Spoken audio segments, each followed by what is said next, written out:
तो आप मानिए आपके असंभव से असंभव कार्य बन जाएंगे। जय मां विंध्यवासिनी।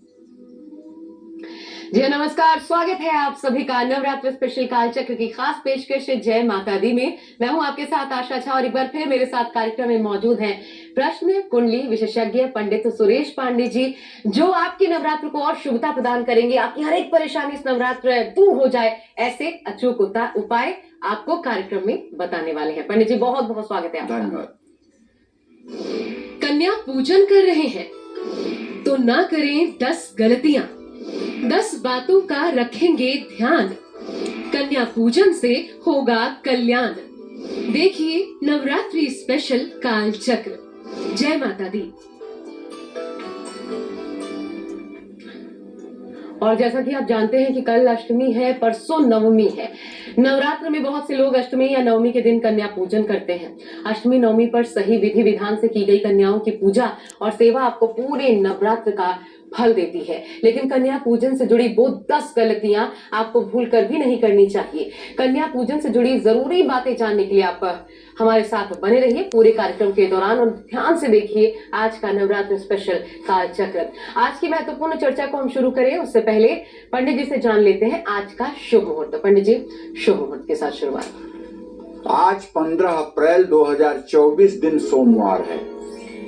आज चैत्र शुक्ल पक्ष की सप्तमी तिथि है, दोपहर 12:11 तक। इसके बाद अष्टमी तिथि शुरू हो जाएगी। पुनर्वसु नक्षत्र मध्य रात्रि 3:05 तक। इसके बाद पुष्य नक्षत्र शुरू होगा। सुकर्मा योग रात 11:09 तक। इसके बाद धृति योग शुरू होगा। आज नवरात्रि का 7वां दिन है। आज मां कालरात्रि के पूजा का विधान है। आज सर्वार्थ सिद्ध योग बना हुआ है और इसी क्रम में आज के कुछ अशुभ मुहूर्त भी हैं। जैसे सोमवार है तो राहु काल रहेगा सुबह 7:30 बजे से 9 बजे तक। भद्रा काल रहेगा दोपहर 12:11 से रात 12:42 तक और यमगंड काल रहेगा सुबह 10:45 से दोपहर 12:21 तक। गुलिक काल रहेगा दोपहर 1:58 से दोपहर 3:34 तक। इन अशुभ समयों में किसी नए कार्य का शुभारंभ और गृह प्रवेश जैसे कार्य नहीं करने चाहिए। जय मां विंध्यवासिनी। और जैसा कि आप सभी जानते हैं कि कल की तैयारी आज से, हर बार हमारी यही कोशिश होती है ताकि पूरी तैयारियां आप कर पाए, कहीं कोई कमी ना रह जाए, कोई चूक आपसे ना हो जाए। इसलिए कल अष्टमी है और परसों नवमी है और दोनों ही दिन कन्या पूजन कई जगह पर किया जाता है। तो कन्या पूजन को लेकर सही विधि विधान क्या होना चाहिए, किस तरीके से की गई कन्या पूजा हर एक शुभ फल की प्राप्ति करवाती है, तमाम उपाय पंडित जी से जानेंगे। इसलिए बहुत ध्यान से देखिएगा आज का ये कालचक्र। और अब कन्या पूजन में कितनी कन्याएं होनी चाहिए, साथ ही कन्याओं के साथ एक बालक का पूजन क्यों किया जाता है, क्या है इसके पीछे का शास्त्रीय विधान, आइए जान लेते हैं पंडित जी से। पंडित जी ये भी कहानी आज जरूर बताइए कि कैसे ये कन्या पूजन की विधि कैसे शुरू हुई और क्यों ये अनिवार्य हो गया एक तरीके से कि इसके बिना पूजा संपन्न नहीं मानी जाती। विद्या समस्ता स्तव देवी भेदा, स्त्रियां समस्ता सकला जगत्सु। इस चराचर जगत में जितनी भी विद्याएं हैं सब में वही आदि शक्ति विराजमान है और इस संसार में जितनी भी स्त्रियां हैं, जितनी भी कन्याएं हैं, सब में वही आदि शक्ति विराजमान है। अब उसको देखने के लिए हमें दृष्टि चाहिए। ये हमारी चर्म चक्षु उस भाव को नहीं देख पाती है। अगर हमारा भाव सही में जागृत हो जाए तो हर महिला जो है, हर बाला देवी की प्रतिमा बच्चा बच्चा राम है।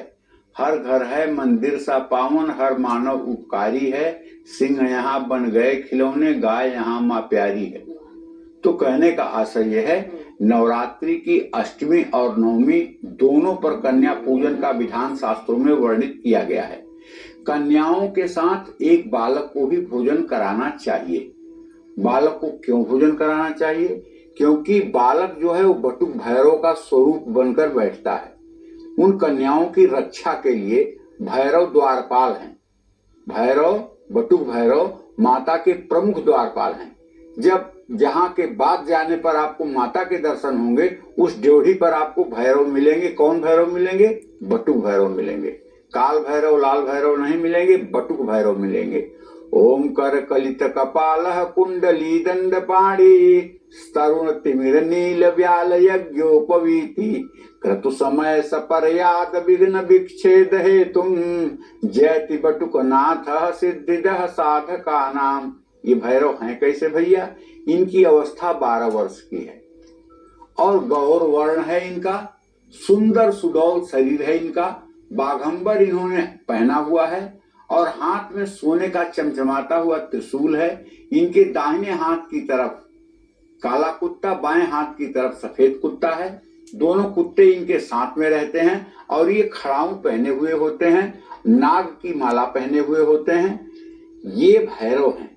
इनका इस रूप में ध्यान किया जाता है और बच्चे का जो पूजन किया जाता है वो द्वारपाल भैरव होने के कारण बटुक भैरव, इसलिए 9 कन्याओं के साथ एक बटुक की भी पूजा करनी चाहिए। लेकिन ध्यान रखना चाहिए कि बच्चे की उम्र 12 वर्ष से ज्यादा नहीं होनी चाहिए, ये बात ध्यान रखना चाहिए। इतने बच्चों को अगर आपकी सामर्थ्य नहीं है भोजन कराने की तो आप 1, 2, 3 जितने आपको मिल जाए आसानी से उतनी ही पूजा कर लीजिए। लेकिन एक बटुक जरूर रखिए। कन्याओं का पूजन करने से पहले घर को अच्छी तरह से साफ सफाई कर लें। गंदे और बिखरे हुए घर में कन्याओं का पूजन कभी न करें। जहां कन्याओं को बैठाएं वो जगह सुगंधित हो, वो जगह सुंदर हो, वहां किसी तरह के गृहस्थी का ज्यादा सामान न हो। उन्हें बहुत अच्छे वायुमंडल में बैठाने की कोशिश करें। उन्हें ऐसा न बैठाएं कि बेडरूम में बैठा दें और बेड पे 2 लोग बैठे हुए हैं और नीचे कन्याएं जो है पूजन करवा रही हैं, ये अनुचित है। उन्हें ड्राइंग रूम में या उन्हें मतलब कि डाइनिंग हॉल में सब साफ सफाई करके उन्हें नीचे आसन दे करके बैठाना चाहिए और उनका ससम्मान पूजन करना चाहिए। जय मां विंध्यवासिनी। और पंडित जी, क्या जितने लोग उपवास रखते हैं 9 दिनों तक पूरे विधि विधान के साथ पूजन जब करते हैं, उनको कन्या पूजन उनके लिए करना अनिवार्य होता है? उसके बिना क्या पूजा संपन्न नहीं मानी जाती? और जो लोग कन्या पूजन न कर पाए तो फिर क्या किया जाए? देखो, सही बात तो यह है कि बड़ा अभागा आदमी होगा जो कन्या पूजन न कर पाए। व्रत भले मत करो, पाठ रोज भले मत करो, लेकिन अगर आप कन्या पूजन विधि विधान से कर दो तो आपको पाठ का पूरा फल मिलेगा, आपको व्रत करने का पूरा फल मिलेगा। और 9 कन्याएं आपके सर पे हाथ रख करके अगर नवरात्र में चली जाएंगी तो आपके दरिद्र का दहन हो जाएगा, दरिद्र जल करके राख हो जाएगा। लेकिन अगर बड़ा दुर्भाग्य है आपका और आप मनुष्य शरीर धारण करके कन्याओं का पूजन नहीं कर पा रहे हैं तो यह तो बहुत बड़े दुर्भाग्य की ही बात है। यह बात अलग है कि विवशता है, आप यात्रा में हैं, अष्टमी या नवमी के दिन आप ऐसा कार्य करते हैं कि आप अष्टमी नवमी के दिन घर नहीं रह सकते हैं, ऐसा कार्य करते हैं कि आप कन्या पूजन चाह करके भी हृदय में नहीं कर पा रहे हैं, तब आपके परिवार को, आपके माता पिता, आपके पत्नी पति को चाहिए कि वो कार्य आपके नाम से संपन्न करें। इसमें कोई रियायत नहीं है। कन्या पूजन अगर आप 9 दिन का नवरात्र व्रत नहीं कर रहे हैं फिर भी आपको अपने घर में आदर पूर्वक 2 साल से लेकर के 10 साल तक की कन्याओं को अपने घर बुलाना चाहिए। बुला करके एक थाली में उन्हें खड़ी करके उनके पैर धोने चाहिए। पैर धोने के बाद साफ कपड़े से उनके पैर को पोंछना चाहिए। और अगर आपकी पत्नी है या आपकी माँ है तो हर कन्या के पैर में आलता लगाना चाहिए। आलता लगाने के बाद शुद्ध आसन पर कन्याओं को बैठाना चाहिए। उनके माथे पर चंदन लगाना चाहिए, उनके गले में माला डालनी चाहिए। आसन की चीज का हो पंडित जी? ऊनी आसन हो, ऊनी आसन हो और सुंदर और मतलब कि मुलायम आसन हो, उनके बैठने के में जिससे तकलीफ ना हो। अच्छा, पंक्तिबद्ध बिठाना है तो कोई बड़ी दरी सुंदर सी हो, हाँ, वो भी बिछा सकते हैं, लेकिन साफ सुथरा आसन हो। और उसके बाद में उन्हें मतलब कि अगर आप वस्त्र दे सकते हैं तो आप उन्हें वस्त्र दीजिए। जितने उम्र की लड़की है उसके अनुसार उन्हें आप वस्त्र दीजिए और एक लाल चुन्नी जरूर दीजिए। और उसके बाद बढ़िया अच्छी थाली में, साफ सुथरी थाली में, पुरानी थाली में नहीं, अच्छी और नई थाली में। अच्छी नई थाली ना हो तो पत्ते की जो मतलब कि पत्तल आती है, पत्तल प्लास्टिक वाली नहीं, पत्ते वाली पत्तल, वो रख करके और उन्हें खूब बढ़िया हलवा, पूरी, मिठाई, दही, जलेबी, ये सब चीजें परोस करके और हर चीज को करते हुए एक मंत्र हर समय बोलते रहें। ओम नमो देव्यै महादेव्यै शिवाय सत्तं नमः, नमः प्रकृतै भद्रायै नियताः प्रणतास्मतां कुमारी देव्यै नमः। ओम नमो देव्यै महादेव्यै शिवाय सत्तं नमः, नमः प्रकृतै भद्रायै नियताः प्रणतास्मतां कुमारी देव्यै नमः। ये तो बहुत बड़ा मंत्र पंडित जी, कोई इतना छोटा मंत्र है कि सब जरा सा भी दुर्गा साधक कोई होगा उसको भी आता होगा।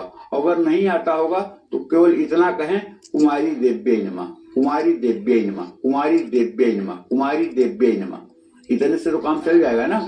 हाँ, और जब मतलब कि कन्याएं प्रसाद मतलब कि उनका भोग लग जाए और वो ग्रहण कर लें आपका नैवेद्य, तब उसके बाद में उनका अच्छे से हाथ धुलवाएं। हाथ धुलवा करके सबके हाथ में यथाशक्ति, अगर आपके पास वही पात्र में धुलवाना चाहिए बैठे बैठे? नहीं, मतलब कि हाँ, अगर पात्र हो आपका तो किसी एक पात्र में वहीं बैठे बैठे भी आप हाथ धुलवा सकते हैं और एक साफ कपड़े से उनका हाथ पुछवा दीजिए और उसके बाद एक थाली में चावल रख करके उनके सामने ले जाइए। वो थोड़ा सा चावल निकाल कर आपके ऊपर छिड़क देंगे। ठीक है? तो 9 कन्याएं हैं तो सबसे 9 कन्याएं, और वो बालक भी आपके ऊपर छिड़क देगा। अच्छा, ठीक है? बस बालक को आलता नहीं लगाना है, उसके माथे पर तिलक करना है, माला पहनाना है उसको। ठीक है? किस चीज की माला पंडित जी? कोई माला, आजकल तो देखो ऐसा है, को कौन सा फूल प्रिय? वो लाल